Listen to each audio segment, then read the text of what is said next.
പ്രധാന കഥാപാത്രങ്ങളിൽ ഒരാളായ ഇനോസുകെ ഹാഷിബ്രയുടെ കഥാപാത്രം ഡീമൺ സ്ലെയർ കിമറ്റ്സു നോ യായിബ എന്ന പരമ്പരയിലെ ഏറ്റവും ആകർഷകമായ കഥാപാത്രങ്ങളിലൊന്നാണ്. ക്രൂരമായ സ്വഭാവവും പന്നിയുടെ തലമുടിയും കാരണം തുടക്കത്തിൽ ഭയപ്പെടുത്തുന്ന ഒരു കഥാപാത്രമായി തോന്നുമെങ്കിലും അവൻ്റെ പിന്നാലെ കഥകൾ ഏറെ ദുഃഖകരമാണ്. വളരെ ചെറുപ്പത്തിൽ തന്നെയാണ് ഇനോസുകെയുടെ ദുരന്തം തുടങ്ങുന്നത്.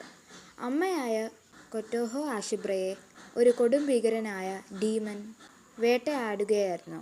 കൊറ്റോഹോ തൻ്റെ മകനെ ഡീമന് വേണ്ടി ഒരു പാറക്കെട്ടിൻ്റെ മുകളിൽ നിന്ന് താഴേക്കുള്ള നദിയിലേക്ക് എറിഞ്ഞു. ഇനോസുകെ വീണത് കാട്ടുപന്നികളുടെ കൂട്ടത്തിലേക്കായിരുന്നു. അങ്ങനെ അവൻ പന്നികളുടെ കൂട്ടത്തിൽ വളർന്നു. അവനെ വളർത്തിയ പെൺപന്നിയുടെ തലയോട്ടി അവനൊരു മാസ്കായി ധരിക്കുന്നു. മൃഗങ്ങൾക്കൊപ്പം വളർന്നതിനാൽ ഇനോസുകെയ്ക്ക് മനുഷ്യരുടെ രീതികളെക്കുറിച്ച് വലിയ ധാരണയൊന്നും ഉണ്ടായിരുന്നില്ല. അവന് എപ്പോഴും വഴക്കിനും മത്സരങ്ങൾക്കും താൽപ്പര്യമായിരുന്നു, പ്രത്യേകിച്ചും ഏറ്റവും ശക്തനാണെന്ന് തെളിയിക്കുന്നതിൽ. സ്വയം പഠിച്ച് ബീസ്റ്റ് ബ്രീത്തിങ് എന്ന ഫൈറ്റിംഗ് രീതിയാണ് അവൻ ഉപയോഗിച്ചത്. ഈ ശൈലിക്ക് അവൻ്റെ വന്യമായ സ്വഭാവത്തിന് സമ്മാനമാണ്. ടാൻജിറോ കമാഡോയുമായി കണ്ടുമുട്ടിയതിനു ശേഷമാണ് ഇനോസുകെയുടെ ജീവിതത്തിൽ മാറ്റങ്ങൾ ഉണ്ടാകുന്നത്.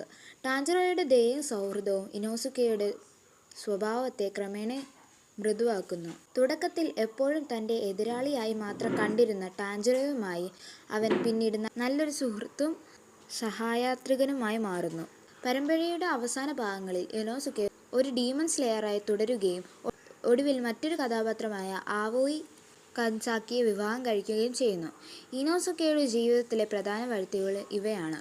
വന്യമായ സാഹചര്യങ്ങളിൽ നിന്നുള്ള അവൻ്റെ അതിജീവന കഥ, അവൻ സ്വന്തമായി വികസിപ്പിച്ചെടുത്ത അസാധാരണമായ ഫൈറ്റിംഗ് ശൈലി, ടാൻജിറോയുടെ സഹവാസത്തിലൂടെ അവൻ പഠിച്ച മനുഷ്യബന്ധങ്ങളുടെയും സഹാനുഭൂതിയുടെയും വില, അവൻ്റെ കഠിനമായ ബാഹ്യരൂപത്തിനു പിന്നിലുള്ള ദുഃഖവും വാത്സല്യവും നിറഞ്ഞ സ്വഭാവം.